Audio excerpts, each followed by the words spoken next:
17 anyos na binatilyong sakristan sa Mangaldan, Pangasinan nalunod sa isang beach sa Dagupan City. Detalye ng balita mula kay Freddy Pajardo, RH38.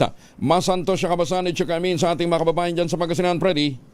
Masanto siya kabusan, Kuyang Angel. Labi siyang pagdadalamhati ng mga kaibigan at pamilya sa biglaang pagpanaw ng 17 anyos na si Sian Christopher Recamada, residente ng Barangay Bantayan, Mangaldan, Pangasinan matapos itong malunod sa beach sa Dagupan City. Ayon sa mga kaibigan ng biktima, si Christopher ay kilalang sakristan at tapat na naglilingkod sa Beato Juan Martinez de Santo Domingo Pastoral Station sa Barangay Bantayan, Mangaldan.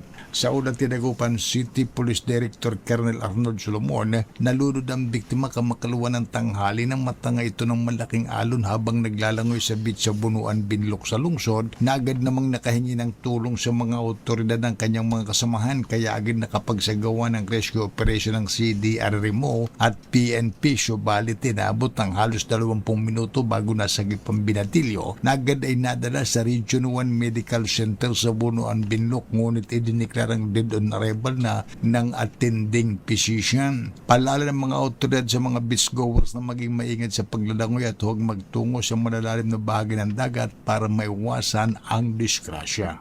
Mula sa Aksyon Radyo Pangasinan, ito si Freddy Pajardo, RH38 nag-uulat para sa DCRH, una sa Pilipinas, una sa Pilipinas. Maraming salamat, Freddy.